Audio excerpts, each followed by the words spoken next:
So Leute, das wird jetzt eine zu really Folge.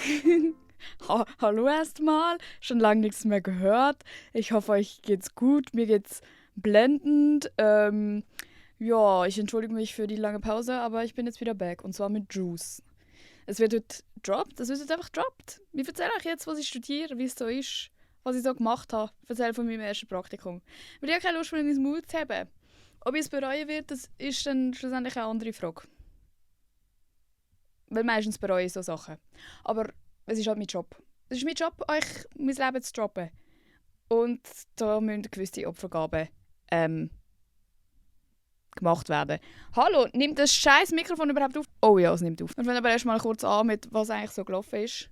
Eben, ich hatte mein erstes Praktikum von meinem Studium aus.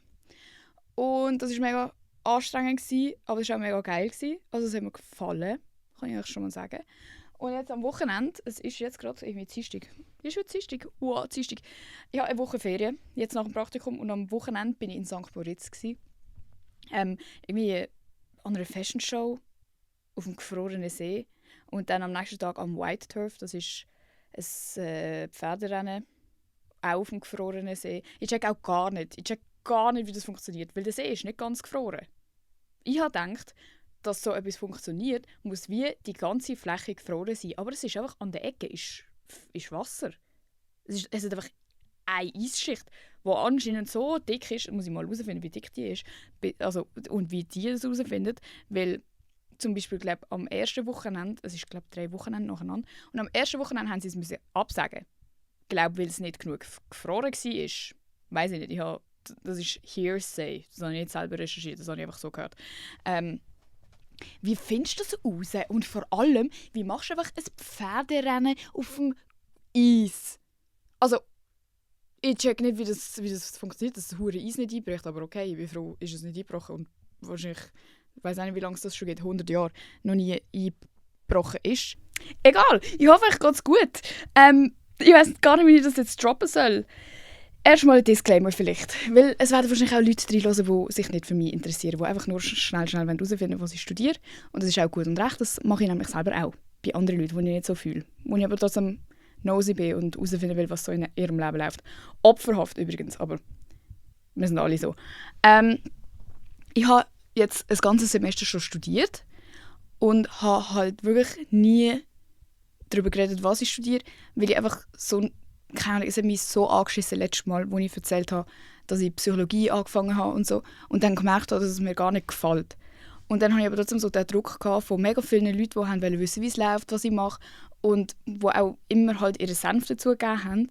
Und dann, egal was du machst, als Person, die halt postet, oder Influencerin oder keine Ahnung, wie man es nennen will, ist ja scheißegal. Egal was du machst, es wird immer in das reingezogen von wegen, ja, sie hat jetzt abgebrochen, weil sie macht ja das.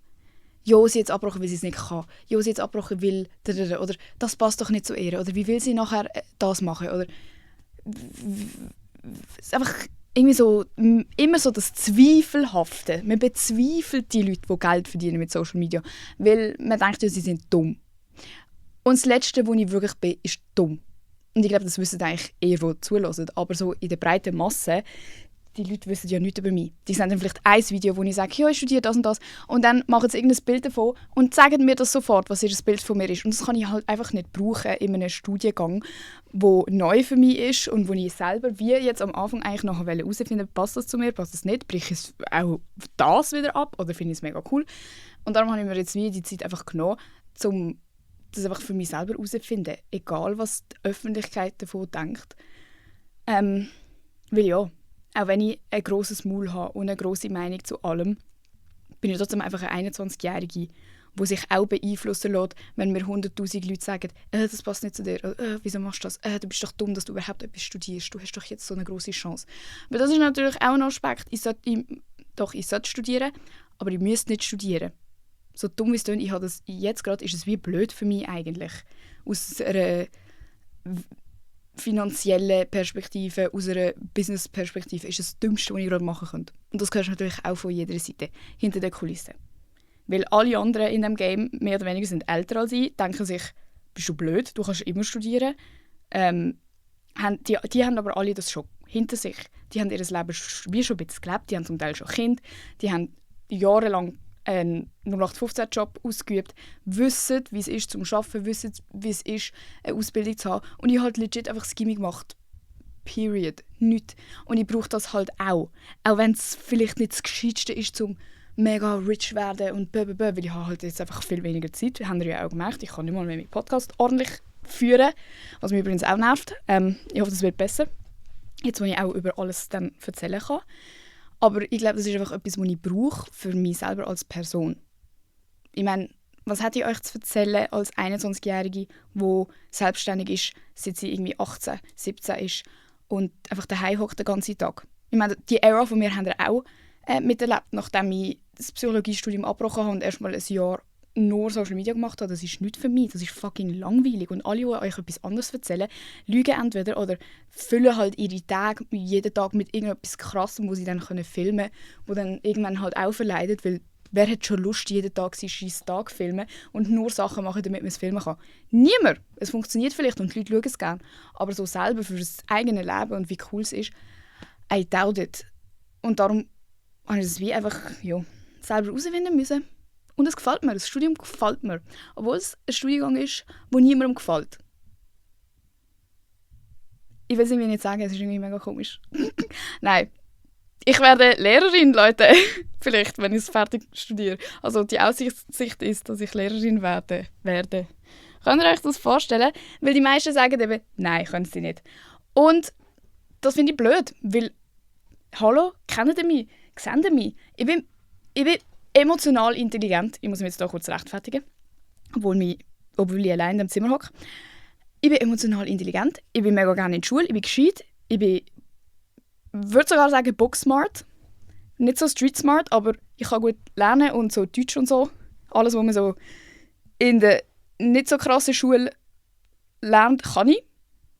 Sogar Mathe einigermaßen. Nicht ganz, habe ich gemerkt. Nicht ganz, aber ich schaffe es noch. Also falls ihr es noch nicht gecheckt habt, es geht um Primarstufe. Mehr will ich nicht. Weil wirklich, die sind schon zum Teil grösser als ich. Und ich glaube nicht, dass ich genug Autorität ausstrahle, um so pubertierende Büblis im Griff zu haben. Darum, Primarstufe ist für mich das Richtige. Glaube ich bis jetzt auf jeden Fall. Jetzt wieder richtig nervös. Bitte judget mich nicht. Ich schwöre euch, ich bin eine coole Lehrerin. Habe ich nämlich jetzt auch im Praktikum herausgefunden. Meine Kollegin, die mit mir das Praktikum gemacht hat, man macht es immer zu zweit, das Praktikum, hat mir sogar gesagt, weil sie jetzt mitbekommen, dass so andere Leute in unserem Umfeld zuerst so gesagt haben, Bro, Emma, wieso würdest du das studieren? Was machst du? Meinst du, kannst das?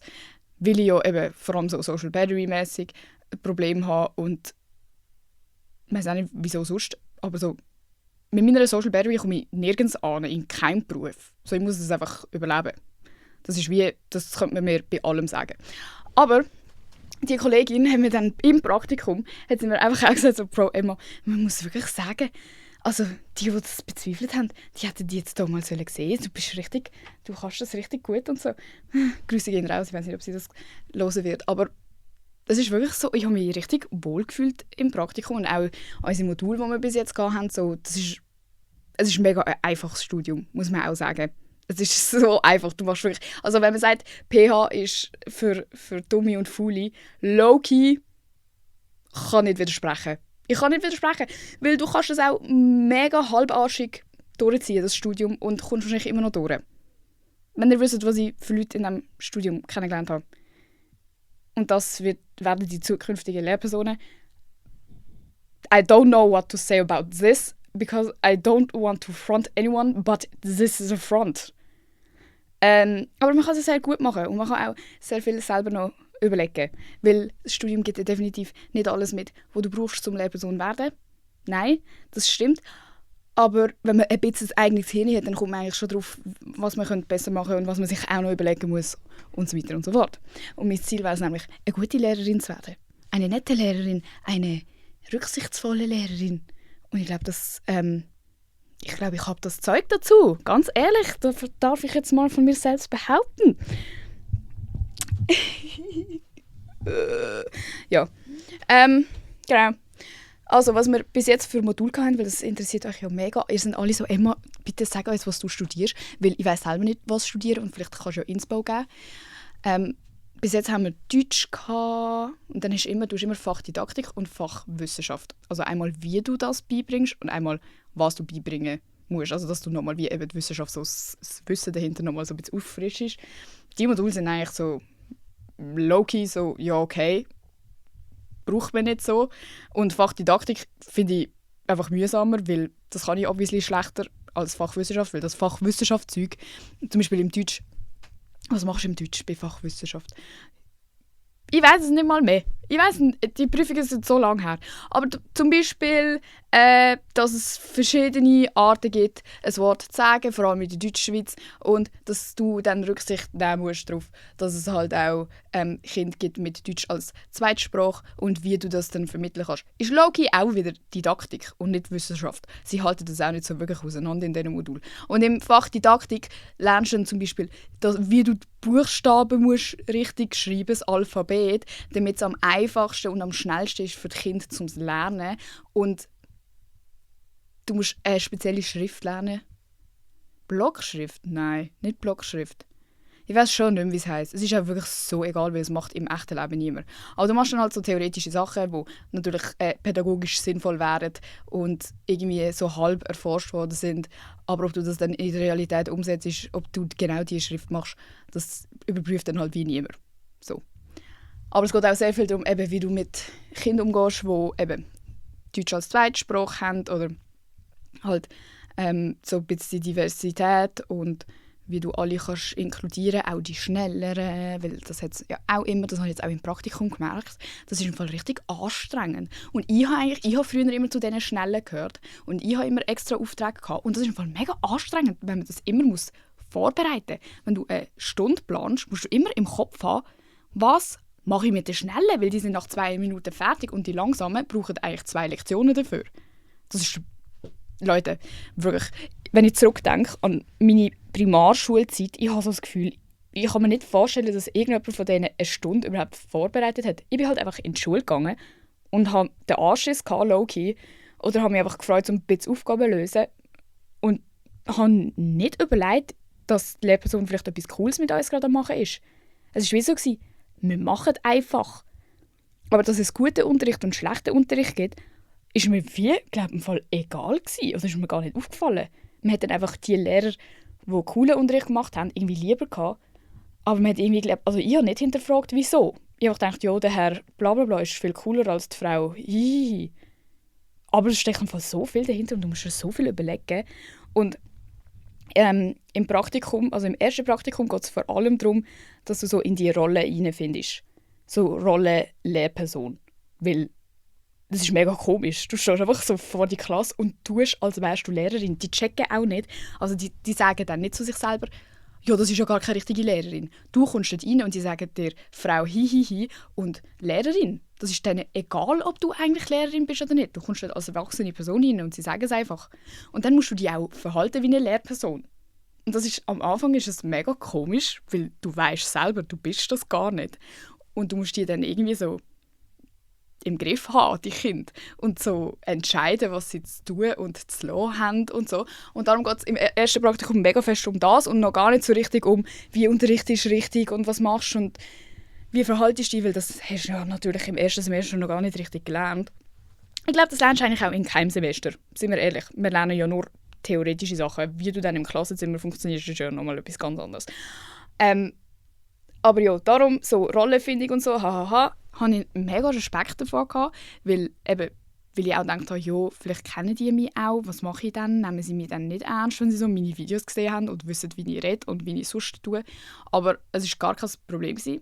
Ich weiss auch nicht, ob von Anfang an sie mich schon gekannt haben, weil es hat niemand etwas dazu gesagt am Anfang. Aber in den letzten Wochen sind sie dann immer wieder gekommen, so, «Frau Hihi, ich habe sie heute Morgen auf TikTok gesehen.» Und ich so, Und dann habe ich jedes Mal sofort, ja, was hast du gesehen? Um so die Situation einschätzen können. Und so, ich habe gesehen, wie du Nägel machst. So eine Essi-Werbung. Und ich so, und? Hast du cool gefunden? Ja, mega schöne Farbe. So ein Bub. Und dann ist es wie wieder vorbei. Und dann fragen sie vielleicht, hey, wie berühmt bist du? Also Duzen und Siezen haben sie auch nicht im Griff im Fall heutzutage. Aber es ist herzig. Sie sagen dann einfach etwas dazu und sind dann, haben auch so Abschiedsbriefe geschrieben an uns oder so eine Message am Schluss. Von jedem Schüler und jeder Schülerin hast du eins bekommen. Und mega viele haben bei mir so geschrieben, ich werde dich weiterhin verfolgen und deine Videos schauen, um zu schauen, was so bei dir läuft. Und so mega herzig. Und denkt man jetzt aber auch so, wieso sollten sie mir zuschauen? Das ist mega schlimm. Das muss ich noch irgendwie... Also macht euch gefasst, dass ich vielleicht weniger fluchen werde. Weil das verfolgt mich. Und ich habe mit meinem Manager über das geredet, dass ich gesagt habe, Alter, ich kann nicht mehr so reden. Ich kann nicht mehr so reden, wenn ich in Zukunft irgendwie etwas mit dem anfangen will. Und dann war er auch so, ja, aber ich glaube, das ist das Alter auch, also dass du sowieso, egal ob jetzt Beruf oder nicht, mal so würdest aufhören mit dem, weil man wird halt erwachsen und merkt so, ein bisschen unangenehm.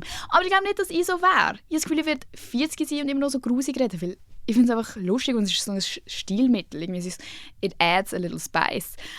Aber jetzt muss ich einfach kunstvoller werden in meinen Ausdrücken, anstatt Fäkalspruch zu verwenden, weil das könnte mir wirklich zum Verhängnis werden, wenn dann plötzlich ich einen Job suche und die Schulleitung so kommt. Oder besser gesagt, die Eltern. Die Eltern sind ja meistens das Problem, sagt man, in diesem Beruf. Habe ich selber noch nicht erlebt. Doch, kann ich eigentlich, aber kann ich nicht darüber erzählen. Das ist auch so eine Sache. Man sollte nicht viel erzählen in diesem Beruf, weil die Kinder haben ja das Recht auf ihre Privatsphäre und du hast ja auch eine gewisse Schweigepflicht, was so private Sachen angeht. Und ich sehe immer wieder auf Social Media andere Leute, die das studieren oder sogar schon voll im Beruf sind und einfach so die Namen posten von den Kindern von der Klasse oder welches Schulhaus, wo sie unterrichten, welche Klasse. So, spinnt es eigentlich?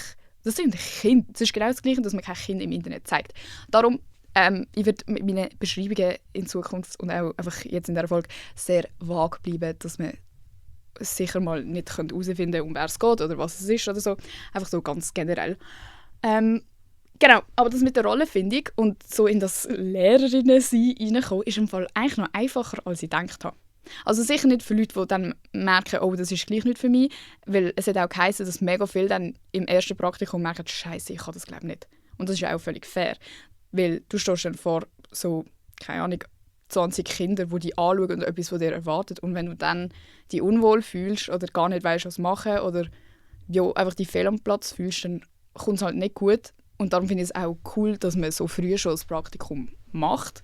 Weil stellt euch vor, man macht das ganze Studium 3 Jahre lang und am Schluss merkst du, ganz am Schluss, Scheiße, ich kann nicht mit denen reden. Die checken nichts, was ich sage.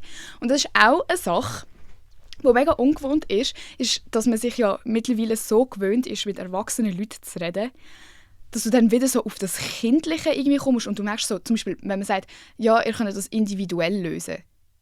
Die wissen nicht, was individuell heisst. Dann hast du plötzlich 20 Hände in der Luft, wo erstmal, hä? Was? Also was müssen wir machen? Hä? Wie?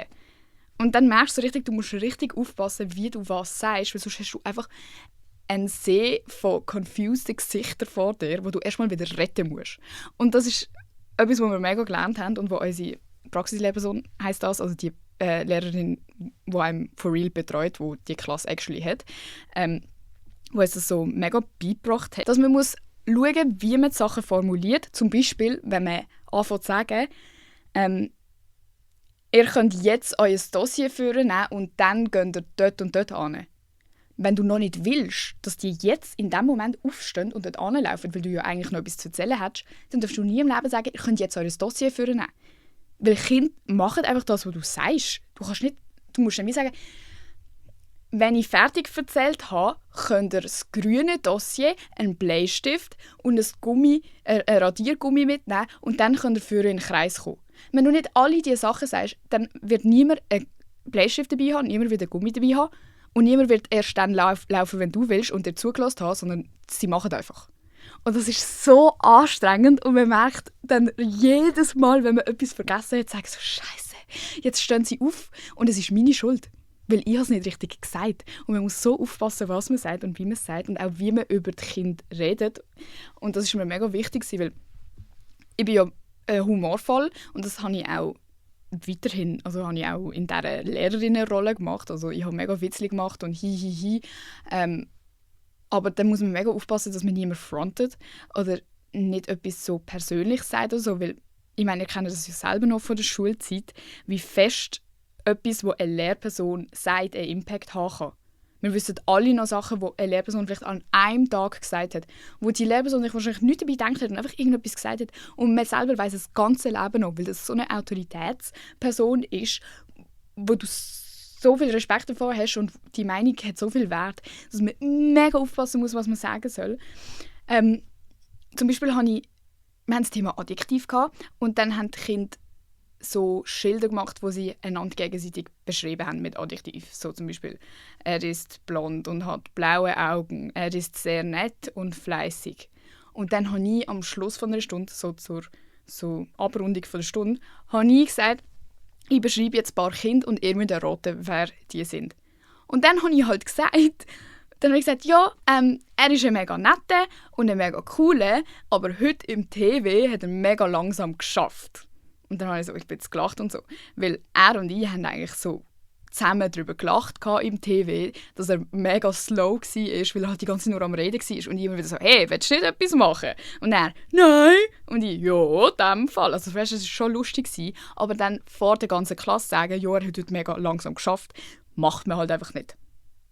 Aber ich habe gedacht, hihi, lustig. Und er hat, glaube ich, also, ja, zwar, ich weiß es nicht, aber ich glaube, es hat ihn nicht gejuckt. Aber die Praxislehrerin hat mir dann nachher gesagt, ja, mit so Sachen musst du mega aufpassen, weil die nehmen es mega persönlich. Und ich so, oh, stimmt. Und alle anderen Kinder wissen ja nicht, dass du einen Insider hast mit dem anderen Kind. Auch wenn es ihn persönlich jetzt nicht gejuckt hat, die anderen Kinder haben wahrscheinlich gedacht, ha, er hat langsam geschafft und sie hat es gesagt. So mega kleine Sachen, wo man mega aufpassen muss. Aber ja, im Großen und Ganzen ist es mega cool, mit Kindern zu arbeiten. Und die checken auch viel mehr, als man denkt. Und umgekehrt habe ich auch an mich so das Gefühl gehabt, die sind so klein noch. Die sind so klein, also die sind so 10, 11 gewesen. Und ich habe mit 10, 11 gemeint, ich bin so erwachsen und so krass und so cool. Und die sind wirklich so klein. Die sind so, «My Sheila!» Du schaust sie an und denkst so, «Nein, oh mein Gott, in 2 Jahren musst du in die Oberstufe.» Hä? So in einem Jahr wird entschieden, was mit deinem Leben nachher weiter passiert. Das ist crazy. Die sind so mini und so herzig und noch so jung im Kopf. Also wirklich mega, so full an Kinder. Null pubertierend, einfach Kinder. Und keine Ahnung, das ist einfach so, man schließt die mega schnell ins Herz. Und wir haben auch am Anfang gedacht, oh mein Gott, wie sollen wir das machen? Wie machen wir das? Wie schaffen wir das? Und am Schluss sind wir schon so gewesen, nein, wir werden sie so vermissen. Und du bist halt den ganzen Tag mit diesen Kindern. Das ist mir auch aufgefallen, so, wenn ich dann fertig war und wieder so mit erwachsenen Leuten geredet habe, ich habe mit diesen erwachsenen Leuten angefangen zu reden, als wären es Kinder. So, ja, und dann musst du dann im Fall schon noch schauen, dass du vielleicht... Oh mein Gott, du verbringst halt wirklich die Mehrheit von deiner Zeit einfach mit Kindern. Es ist dann fast komisch, mit anderen zu reden. Aber low-key, wirklich, es ist viel angenehmer mit Kindern den ganzen Tag als mit Erwachsenen. Für mich. Wie jetzt auch apropos so Social Battery und ob ich das kann, den ganzen Tag hin und her und mit diesen Eltern und hi. Das weiss ich natürlich nicht nach 3 Wochen und ich habe nichts mit Eltern zu tun gehabt. Aber so im Großen und Ganzen, die Kinder zeigen dir ja ganz klar, was sie brauchen, was sie wollen eigentlich. Und auch die Unruhigen und ein bisschen Frechen, man hat sie halt irgendwie einfach gern, weil sie haben eine Persönlichkeit und sie sind noch so formbar irgendwie, aber auch noch so eigen. So, du siehst richtig, die sind nur von daheim geprägt und noch null so gesellschaftlich. Die sind einfach so, wie sie sind und es ist mega herzig. Auch die eben Leute sind oder die ganz leise sind, sie sind einfach sich selber und es ist cute. Und das gibt einem, glaube ich, mega viel. Ich finde es auch cool. Also, es hat wie mir auch nochmal gezeigt, die akzeptieren mich alle so, wie ich bin und hinterfragen nicht, wie ich bin. Auch wenn sie meine Videos gesehen haben, sie sind dann trotzdem ins Zimmer gekommen und haben mir «Frau Hihi» gesagt und mich dann in Ruhe gelassen mit dem. Ausser wenn ihnen langweilig war oder sie fertig mit der Aufgabe waren. Und es nimmt sie natürlich schon Wunder. Dann fragen sie schon, «Hey, aber bist das wirklich du? Wie funktioniert denn das und das?» Und das dürfen sie ja auch. Aber es ist nie, dass sie einem nicht ernst nehmen oder irgendwie mega dumm tun oder so gemein. Es kann schon sein, dass sie mal nicht machen, was du sagst oder keine Lust haben, das zu machen, aber das haben wir ja auch nicht immer in der Schulzeit. So. Und die müssen schon so viel können und so viel machen. Loki hat das auch nicht können. Genau.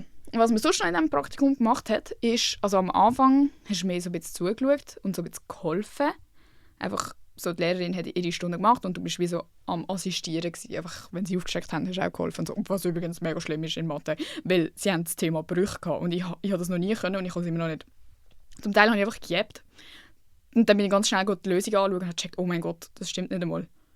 Also es ist wirklich übel. Und man muss sich so sicher sein bei diesen Sachen. Du musst es so gut können, weil die Kinder einem dann mega questionen. Du sagst etwas, was stimmt, wirklich sagst du die Lösung, und dann kommen 3 Hände, nein, aber wieso? Das gibt doch 3/4, weil wegen dem und dem. Und sagen einfach etwas Falsches, aber sie sind halt so überzeugt davon, dass du dann gerade so questionst, Scheiße, habe ich es falsch gesagt? Stimmt das? Kann das stimmen? Weil die sind so selbstsicher, wenn sie etwas behaupten. Und dann, wenn du dann nicht mega sicher bist, dann können sie dich voll aus dem Konzept bringen. Und dann musst du so, also, und nachher verwirrst du den Rest der Klasse. Und nur zum am Schluss sagen, nein, wir sind trotzdem gestummen. Was behauptest du?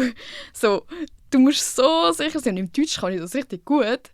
Aber in Mathe haben sie mich sicher etwa 10 Mal haben sie mich so verwirrt, dass ich selber nicht mehr gecheckt habe. Und haben müssen so, Frau, hihihi, was sagen Sie dazu? So, obviously nach Hilfe fragen, weil ich nicht mehr gecheckt habe, um was es geht. Ja, aber wir haben auch noch keine Mathe im Studium gehabt. Ich muss ja dann Fachwissenschaft Mathe auch noch haben. Vielleicht ist es dann auch noch mehr aufgefrischt. Aber jetzt bin ich richtig gut im Bruchrechnen nach diesen 3 Wochen. Vor allem der Bruchteil von 60. Weil man muss erst mal die Uhrzeit können und so. Das kann ich wieder. Ich habe nämlich sonst auch Mühe mit Urlesen. Jetzt habe ich nicht mehr Mühe mit Urlesen. Das hat mir auch etwas gebracht, persönlich. Genau, also du schaust eigentlich mehrheitlich zu am Anfang, hilfst einfach und dann irgendwann musst du auch anfangen Stunden planen. Und dann schreibst du das so richtig detailliert auf, so wirklich jede Minute planst, weil sonst, also man denkt am Anfang denkt man so, das ist mega unnötig, wieso muss ich das alles aufschreiben? Du schreibst eigentlich auch immer auf, wieso du das machst. Didaktischer Kommentar, weshalb ist das sinnvoll, oder? Aber das ist mega wichtig, weil wenn du es mal nicht so genau aufschreibst, also wir haben ganz am Anfang haben wir sogar unsere Sätzchen aufgeschrieben, was wir sagen werden, zum Beispiel in der Einleitung, wenn du so willst, alle graben und so ein Thema erklären, brauchst du einfach 1:1 das, was du sagen wirst, weil sonst kommst du nicht mehr draus. Oder vergisst du etwas zu sagen, dann kommen sie alle nicht mehr draus. So, das ist mega wichtig am Anfang, weil man hat es ja noch nie gemacht und irgendwann kann man das ja safe freestylen, das macht ja niemand mehr so. Das braucht viel zu viel Zeit, wenn du jede Lektion wirklich protokollierst, das wäre irgendwie wirklich ein Protokoll. Aber am Anfang auch zum Zeit einschätzen und so, es ist mega schwer. Du hast so ein Arbeitsblatt, sie sagt dir einfach, ja, das sind Materialien für diese Lektion, machst du eine Lektion daraus. Und du hast keine Ahnung, wie lange brauchen die für ein Arbeitsblatt? Keine Ahnung. Ich weiß selber nicht, wie lange ich habe für das. Dann planst du mal so eine Viertelstunde ein und dann bist du in der Real-Life-Stunde und merkst, die sind alle nach 2 Minuten fertig und dann hast du nichts mehr. Wenn du nichts anderes noch eingeplant hast. Das ist ein richtiger Stress. Das ist mir noch nie aufgefallen bei irgendeiner Lehrperson, dass die irgendwie im Stress gewesen wären, dass sie irgendeinen Zeitplan hatten, wie lange was gehen sollte. Aber anscheinend haben sie das alle. Dann machst du zum Beispiel 5 Minuten Einleitung. Dann machst du irgendwie so eine PowerPoint, wo sie sollen die Hände aufstrecken, wenn sie finden, es stimmt, oder aufstehen, wenn es stimmt, und absitzen, wenn es falsch ist und so. Weil bei Kindern musst du immer auch noch schauen, dass es rhythmisiert ist, dass sie sich bewegen und dass es nicht immer nur flach auf dem Arsch sitzen und überlegen ist, sondern auch mal spielerisch und so. Das ist auch mega schwierig, weil das habe ich schon so lange nicht gemacht, dass ich selber keine Inspiration habe. Ich weiß doch nicht, was am besten ist. Und dann nachher lässt sie mal ein bisschen arbeiten und dann musst du sie wieder auflockern, weil sie nicht so lange am Stück sich konzentrieren sollten.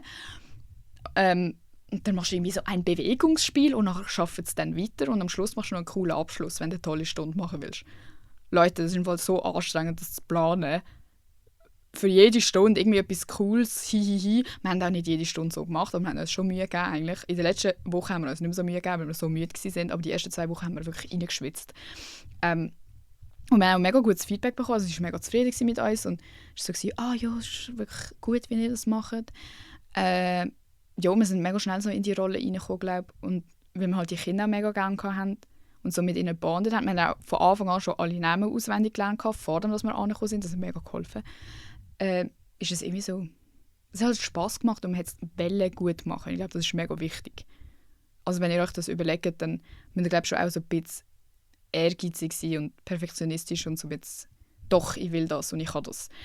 Weil so Unsicherheit hat einfach gar keinen Platz. Weil die checken das und die nutzen das dann auch aus, wenn du dir nicht sicher bist. Also der eine zum Beispiel, der mega gut in Mathe war, hat genau gecheckt, dass ich scheiße bin in Mathe. Und hat jedes Mal wieder aufgesteckt und irgendetwas gesagt, um so ein bisschen besserwisserisch zu tun. Er ist besser wissend als ich war. Und nur zu mich verwirren. Und jedes Mal hat er gemerkt, dass es mich for real verwirrt hat. Das ist einfach nicht gut. Und dann haben wir noch ein paar so Situationen gehabt, die crazy waren. Also es gibt dann immer Schüler und Schülerinnen, die so zu nahe kommen. Und das haben wir auch das haben wir angeschaut vor dem Praktikum, ist uns das auch schon gesagt worden. Und so Situationen, so Beispielsituationen sind geschildert worden. Zum Beispiel, du hockst im Kreis und das Kind hockt plötzlich auf deinen Schoß. Was machst du? Sagst du mal nichts oder sagst nachher allein etwas oder sagst vor der ganzen Klasse etwas. Es gibt so viele Situationen, wo du so spontan entscheiden musst, was mache ich jetzt. Wo einen riesen Impact haben könnte, wenn du das Falsche machst. Zum Beispiel, wenn du jemanden von der ganzen Klasse zusammenschießt, dann gibt es Kinder, die interessiert das gar nicht, aber es gibt Kinder, die zerstören das nachher eine Woche lang, dass du das gemacht hast. Und das kennen wir ja selber auch. Ich bin zum Beispiel so einig, du hast mich nicht zusammenschießen. Sonst habe ich dich gehasst, habe ich mehr aufgestreckt im Unterricht und bin 2 Wochen wirklich am Boden zerstört gewesen, weil ich nichts falsch machen wollte. Und wir kennen alle aber noch die Leute von der Schulzeit, die dann gelacht haben. Und ja, Frau, machen Sie einfach nur, machen Sie nur. So, es gibt halt beides. Und man muss es mega rausspüren. Und es hat auch mega viel Streit gegeben unter den also für uns mega viel Streit. Ich glaube, für die war es halt so normal gewesen. Aber wo wir so waren, oh, okay, und wieso genau? Was ist das Problem?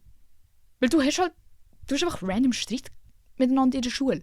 Das habe ich auch vergessen, aber du hast dann einfach aus irgendwie so nichts wird so etwas und dann sind sie mega, mega hässig aufeinander und dann denkst du so, oh, jetzt muss ich mega schlichten, jetzt muss ich mega viel machen und 2 Minuten später ist legit alles wieder gut. So, es hat gar nicht gebraucht, dass man selber so ein riesen Tamtam drum macht, weil meistens ist es nachher gerade wieder in Ordnung. Und in der nächsten Lektion freuen sie sich irgendwie wieder, dass sie zusammen in einer Gruppe sind, obwohl sie in der Lektion vorher gesagt haben, ich will nicht mit ihm zusammen arbeiten. So. Gewisse Sachen sind auch gar nicht so deep. Aber andere Sachen sind dann gleich, also brauchst du dann gleich immer so das Trösten und so, hey, aber es ist doch alles gut. Und auch dort, das haben wir auch im Voraus schon angeschaut, ist es halt auch noch schwierig zu einschätzen, was darf ich sagen und was kann ich machen. Zum Beispiel nur schon, wenn du jemanden tröstest und so über den Rücken streichst, so, macht man das? Darf man das? Oder ist es weird? Es gibt sicher Kinder, die das brauchen, aber es gibt auch Kinder, die das wahrscheinlich weird finden, wenn du sie so anlenkst.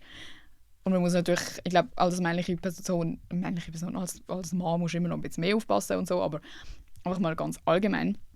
Oder eben so, es gibt Kinder, die wollen auch gar nicht darüber reden und die kannst du nicht pushen. Aber es gibt auch Kinder, wo du merkst, jetzt muss ich nachfragen und dann frage ich einmal und das Kind öffnet sich und hat mega Freude daran, eigentlich, dass du dir die Zeit genommen hast und darüber geredet hast und nachher geht es besser. So. Und was machst du dann, wenn es einen Streit gegeben hat, zum Beispiel wenn sie sich gegenseitig schlagen? Das habe ich auch vergessen. Ich habe auch immer die Leute geschlagen, bin richtig ausgerastet, immer alle zusammengeschlagen, low-key. Aber das habe ich vergessen, dass es passiert. Was machst du denn? Du musst einfach so dazwischen gehen und die so auseinanderreissen. Und dann irgendwie, wem sagst du nachher, mach das nicht. Also du musst dann immer entscheiden, so, wer hat was gemacht. Und du siehst ja die meisten Situationen auch gar nicht. Zum Beispiel im Sportunterricht ist ja mega oft so das Thema von, ist das jetzt fair gewesen und er hat beschissen und die ist nicht rausgegangen, obwohl sie drangenommen worden ist und so weiter und so fort. Und dort siehst du es halt nicht. Du kannst nachher nicht sagen, ja, du bist sicher gewesen und du bist ein Engel und du hast nichts gemacht. Dann musst du einfach irgendwie so sagen, ja Leute, ist schon gut. Und dann sind sie entweder zufrieden mit dem oder rasten komplett aus, weil sie es halt nicht okay finden und so mega den Gerechtigkeitssinn haben, was ja auch cool ist. Und so gewinnen und verlieren ist noch ein mega grosses Thema in diesem Alter. Wir haben gewonnen, nein, wer hat gewonnen, wir haben... Auch wenn man Kahoot macht, es ist nicht einfach nur das Kahoot. Also ich bin ja schon invested in Kahoot, aber Kinder sind dann halt so turned. Und wenn ihr das nicht wisst, mittlerweile haben wirklich alle so Primarklassen so iPads im Klassenzimmer. Du schaffst eigentlich mega oft mit iPads. Das ist noch crazy, aber sie machen es richtig gut. Also es sind nicht so iPad-Kids, die dann die ganze Zeit dranhängen, sondern wenn du sagst, mach es wieder weg, dann machen sie es weg. Das ist noch crazy. Genau, was habe ich sonst noch vom Praktikum? Es ist mega viel und man war mega kaputt gewesen, die ganze Zeit, weil du hast halt einfach keine Pause. Du bist die ganze Zeit auch in der Pause, wo die Kinder haben, bist ja du wieder etwas am Vorbereiten oder irgendwie nochmal etwas am Überlegen, wie mache ich das oder ist das überhaupt sinnvoll? Wie mache ich die Gruppe? Was muss ich alles für Material haben für die nächste Lektion. Dann gehst du vielleicht noch schnell aufs WC und dann ist es schon wieder vorbei. Und am Mittag bist du halt im Lehrerzimmer. Oh mein Gott, die Lehrerzimmergespräche sind übrigens auch sehr... Dort sehe ich mich. Mehr sage ich nicht. Nein, aber am Mittag bist du halt im Lehrerzimmer, musst auch interagieren mit Leuten, bist immer mit jemandem, musst zuhören, musst ja, haha. Und es ist natürlich alles mega spannend und die Leute sind mega nett, aber du hast halt keine Pause von Menschen. Das ist eher so mein Problem. Ich glaube, wenn ich dann Lehrerin wäre irgendwo, würde ich meinen Mittag in meinem Klassenzimmer allein verbringen und alle würden mich hassen. Aber ich wäre dann so, sorry Leute, ich habe keine Lust auf euch. Und dann am Nachmittag frisch getankt. Es gibt halt einfach so viele Sachen, die man beachtet, aber es ist mega schön und es gibt einem mega viel und es ist so lustig im Fall. Kinder sind so lustig. Du kannst eigentlich alle 2 Minuten einen Lachflash haben. Und es ist so schlimm, weil die Kinder haben einfach den gleichen Humor gehabt wie ich. Und amigs konnte ich mir einfach das Lachen nicht verheben. Ich bin mir sicher, es sehen vielleicht sogar ein paar von denen. Also ich habe euch alle wirklich mega gerne gehabt. Ihr sind alle mega geile Sachen. Aber ein paar sind einfach wirklich extremst lustig gewesen. Sie sagen auch so Scheiß wie «Skibidi Toilet» den ganzen Tag. Oder der Banger von der Klasse war das «Sigma Sigma Boy» Lied. Jeden Tag. Oder so machen. Lux Maxing. Die mit Video schauen. Ich kann es leider nicht erklären. Es ist schlimm, weil zum Teil wissen sie gar nicht, was sie sagen. Sie sind ja noch nicht so mega gut im Englisch. Oder die meisten dürfen, glaube ich, auch kein TikTok schauen, aber die bekommen es dann irgendwie von Roblox mit oder so. Habe ich gehört. Oder von YouTube halt. Und dann ist zum Beispiel der eine, hat sich so das Ding von der Lehrerin erklären lassen und hat so mega invested ausgesehen. Ich habe es halt beobachtet. So als würde es mega checken und so. Und so, ja, okay, danke. Dann läuft sie weg und er schaut mir so straight in die Augen von weitem und sagt, «I'm cooked.» Und ich einfach laut lachen. Ich so, Alter. Und nachher hat er mega lachen, weil ich gelacht habe. Und das war noch ganz am Anfang, wo wir selber nicht unterrichtet haben. Und dann ist er einfach rausgeschickt worden, weil er gelacht hat. Also eigentlich ist er wegen mir rausgeschickt worden, weil ich lachen musste, ab seinem «I'm cooked». Und dann hat er mich noch verpetzt draussen, als er rausgeschickt wurde. Er hat gesagt, ja, aber sie hat auch gelacht. Und dann hat sie zum Glück gesagt, ja, sie darf lachen, du nicht. Das heisst, sie weiss, dass ich gelacht habe. Aber dann habe ich mich so geschämt, weil dann habe ich sie auch noch nicht so gut gekannt und habe nicht gewusst, ob sie das jetzt mega schlimm findet, aber das ist jetzt nicht schlimm gefunden. Und dann ist er zurück reingekommen irgendwann und hat mir nochmal in die Augen geschaut und gesagt, ich bin jetzt nicht mehr geguckt. Die Kinder sind so lustig. Es war so geil gewesen. Oder der eine hat irgendwann angefangen, immer meinen Namen zu sagen. Frau, komm. Dann bin ich immer gekommen und dann, willst du ein Tutorial, wie man das macht? Und ich, ja. Dann habe ich halt gedacht, ja, okay, wenn er mir halt ein Tutorial macht, dann macht er es wenigstens. Und dann höre ich ihm gerne zu. So, okay, gib mir das Tutorial. Und seine Tutorials sind immer so gut gewesen im Fall. Also wirklich so ausführlich. Zum Beispiel im BG haben wir so ein Bild von Van Gogh nachgemalt. Und dann haben wir halt mega oft gesagt, ja, ich will den Pinselstrich so und so machen. Es ist wichtig, dass er so wild macht und nicht perfekt und so. Und er war dann so, ich mache ein Tutorial. Dann malt er so und macht, schau, du musst so, schau, mit jedem Pinselstrich ist das Bild 1 Million mehr wert. Und er hat doch so geil gesagt und einfach so richtig gut gemacht. Und ich so, ja genau so. Ja weißt du, checkst, er sagt dann immer so, checkst, Tutorial ist wirklich so, du musst elegant machen. Und ich bin wirklich fast verreckt. So, ja, du machst das sehr elegant. Gut. Machst du weiter so, ja, jetzt hat es noch mehr Wert. Elegant, geiles Bild. Und, so. Und, so. Und dann hat er zum Beispiel einmal im Kreis, wo wir so vorgezeigt haben, was wir machen im BG, also bildnerisches Gestalten, Zeichnen, ist er so da gesessen und hat gesagt, ich mache es extra hässlich.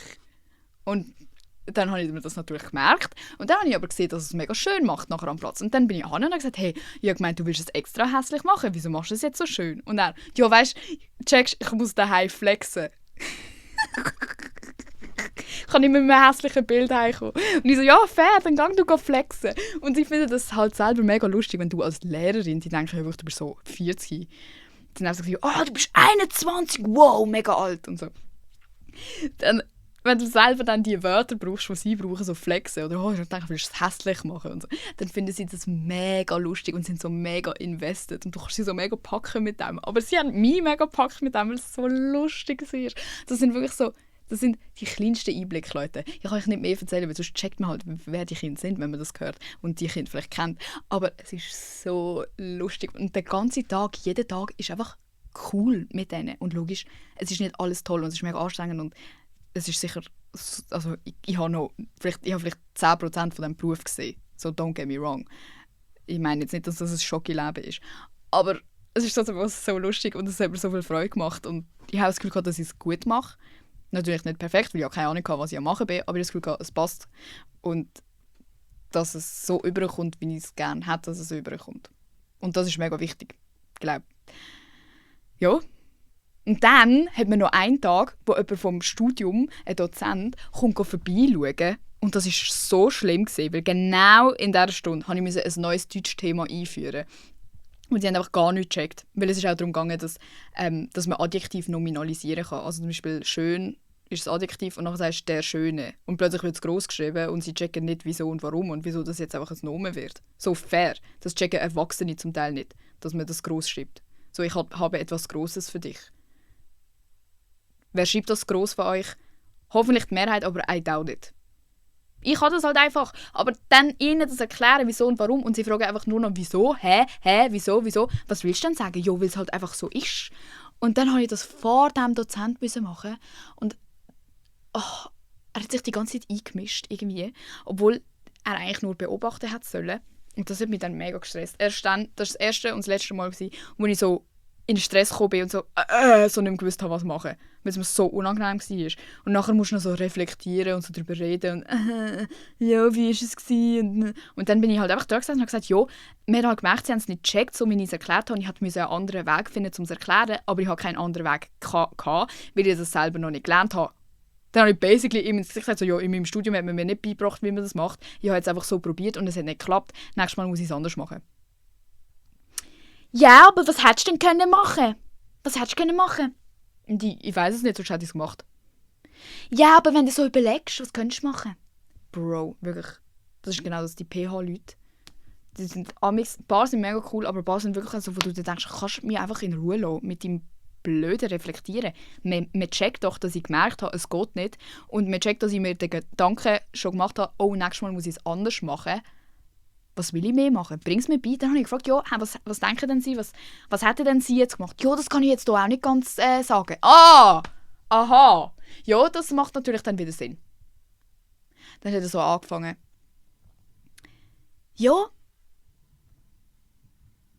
was hast du denn jetzt gehört von diesem Gespräch? Nicht, was nimmst du mit vom Gespräch? Oder was ist dein Fazit? Oder was hast du jetzt gelernt? Oder ist dir etwas speziell aufgefallen? Sondern was hast du gehört? Das impliziert doch, dass man etwas anderes hört, als eigentlich übermittelt worden ist. Oder dass er so überprüfen will, hast du jetzt nur Schlechtes gehört, obwohl ich nicht nur Schlechtes gesagt habe. So, wie hast du es aufgefasst? Und dann habe ich halt einfach so das Wichtigste gesagt. So, ja, ich glaube, eben, es hätte sicher besser laufen können und die Kinder waren überfordert gewesen, aber ich glaube, die Paare haben es auch gecheckt und für mich ist jetzt wichtig, um weiterhin andere Wege zu finden, wie man das besser machen könnte. Period. Wir haben an diesem Punkt schon eine Stunde geredet, was soll ich noch erzählen? Ja, aber was hast du denn jetzt gehört?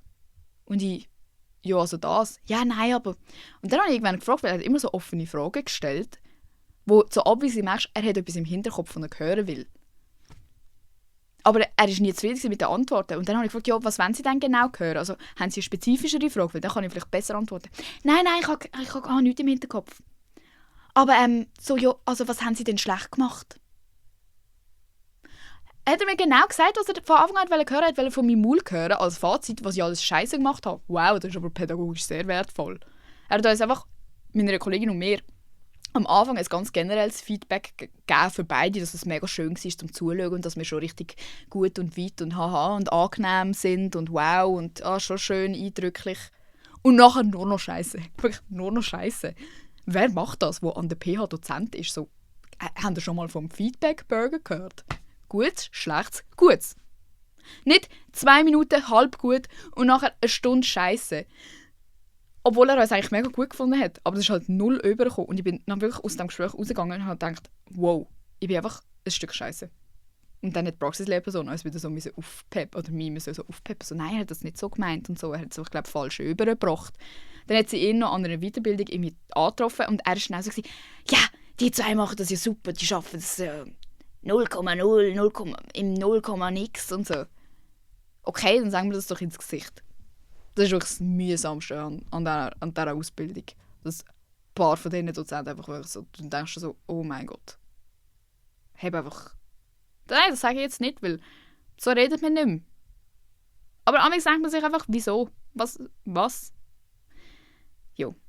Aber im Großen und Ganzen, das Studium gefällt mir. Mein Praktikum war sehr cool. Jetzt ist das Praktikum vorbei und mein Studium fängt wieder an. Das 2. Semester. Jetzt habe ich dann Mathe. Mal schauen, wie das wird. Und wenn ihr irgendwelche anderen Fragen habt über mein Studium und irgendeine Meinung, dann könnt ihr das gerne droppen. Mal schauen, ob ich anfange zu heulen. Nein, glaube ich nicht, weil jetzt, darum wollte ich es eigentlich nach dem Praktikum erst erzählen, dass ich mir selber so sicher bin. Und ich vertraue mir das jetzt wirklich an, dass ich das kann und auch gut in dem bin. Weil das ist ja auch wichtig im Lehrerberuf. Du musst nicht einfach nur Lehrperson sein, sondern du musst es halt auch gut machen, um den Beruf anständig auszuüben. Weil um das geht es ja, dass man die Kinder gut fördert. Und das ist mir wirklich wichtig. Auch wenn manche von mir behaupten würden, ich bin ein bisschen eine harte und ein bisschen eine asoziale. Das bin ich wirklich überhaupt nicht zu Kindern. Gar nicht. Ja, das war's. Ich hoffe, ihr hattet Spass. Erzählt es allen weiter, die fragen, was ich studiere. Weil ich mag es irgendwie selber nicht posten. Danke fürs Zuhören. Vielleicht hören wir uns wieder regelmäßiger. Und wenn nicht, hasst mich bitte nicht. Ich bin jetzt Lehrerin. Ich könnte mir gar nicht mehr sagen. Ich bringe euch bei, wie man Nomen groß schreibt. Macht's gut. Peace out.